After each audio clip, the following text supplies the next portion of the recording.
ভারত মাতার মঙ্গলের কামনায় মহাযজ্ঞ ও পূজা অনুষ্ঠিত শিলচর ভারত সেবাশ্রম সঙ্গে।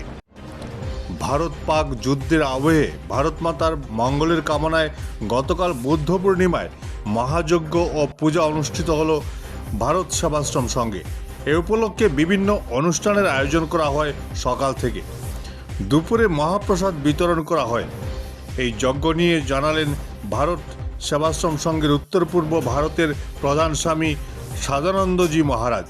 এছাড়াও এ নিয়ে নিজের বক্তব্য তুলে ধরেন ভারত সেবাশ্রমের সংঘের একান্ত ভক্ত Rupam Nandi Purkayastha. Bureau report, Barak vision.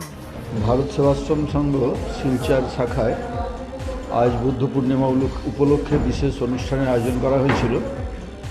প্রতি পূর্ণিমাতে এমনিতে যজ্ঞ পূজা আরতি বিশেষ অনুষ্ঠান হয়ে থাকে, কিন্তু এবারের বিশেষত্ব হচ্ছে কদিন আগে আমাদের যে সেনারা যুদ্ধ করছেন পাকিস্তানের বিরুদ্ধে, তারপরে বিভিন্ন রকম আলাপ হচ্ছে ভারতবর্ষের উপর যে সমস্যাগুলো নেমে আসছে, বৈদেশিক আক্রমণ শুধু নয়, উত্তরেরও যে সমস্যাগুলো, এগুলো সমাধান করার জন্যে আমরা সকলেই চিন্তিত, গোটা ভারতবর্ষে চিন্তিত।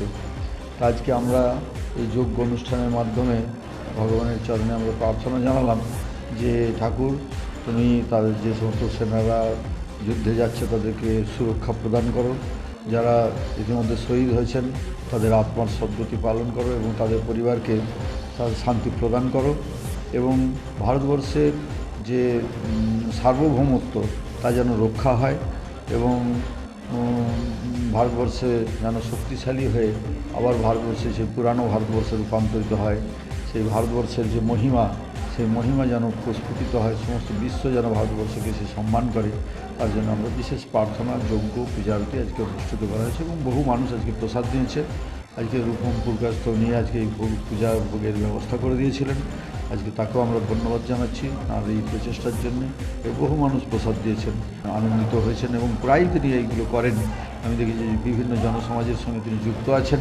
আমি আমাদের সংঘের পক্ষ থেকে তাকে গুরু মহারাজের আশীর্বাদ এবং তার এই শুভ চিন্তার জন্যে আমাদেরও শুভ আশীর্বাদ আমি প্রদান করছি। পূর্ণিমা ভারত সেবাশ্রম সংঘ শিলচর মানিনীবিলে ভোর থেকে এখানে ভোর থেকে গীতা পাঠ, সংঘ গীতা থেকে শুরু করে গীতা পাঠ এবং চণ্ডীপাঠ হয়েছে। আজকে যে যজ্ঞ, সেই কাশ্মীরে যারা সেনারা জীবনপণ করে দেশের অখণ্ডতার জন্যে লড়াই করে যাচ্ছেন, তাদের উদ্দেশ্যে আজকে এই যজ্ঞ হয়েছে। পহেলগামে যারা মারা গিয়েছিলেন, যার জন্যই তো আজকে সিঁদুর, এই সিঁদুরকে সম্মান জানাতে গিয়ে কেন্দ্রীয় সরকার, ভারতবর্ষের নরেন্দ্র মোদীর নেতৃত্বে ভারতবর্ষের কেন্দ্রীয় সরকার, বিজেপি সরকার যে পদক্ষেপ নিয়েছে, আমরা তাকে সাধুবাদ জানাচ্ছি। এবং ভারতবর্ষ দেখিয়ে দিয়েছে যে আমরা কারো চাপের কাছে আমরা নত হওয়ার পাত্র নই। আজকে এই দেশ অখণ্ডতার প্রশ্নে কোনো আপোষ নয়। আজকে ভারতবর্ষকে টিকিয়ে রাখতে হলে, আজকে আমাদের স্বাভিমানকে রক্ষা করতে হলে, মা বোনদের ইজ্জত রক্ষা করতে হলে আজকে মোদিজি যা করছেন ঠিকই করছেন।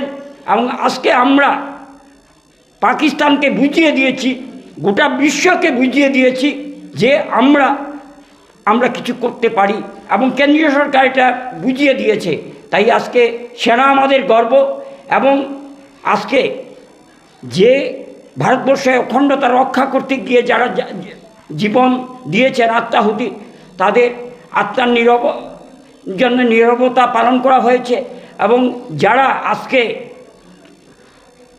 আহত হয়েছেন তাদের আরোগ্য কামনা করছি। এবং এই সেনাবাহিনীর যে পরাক্রমী মনোভাব, এবং এটা আজকে চীন বুঝতে পেরেছে। তাই আজকে গুরু মহারাজ আশীর্বাদ বর্ষিত হোক এবং আমরা এই যজ্ঞের মাধ্যমে তারা যেন আরও বেশি করে উৎসাহ, উদ্দীপনা এবং ভারত মাতাকে রক্ষা করার জন্যে কাজ করে যান, এই সংকল্প নেওয়ার জন্যই আমরা এই মহাযজ্ঞের আয়োজন করা হয়েছিল।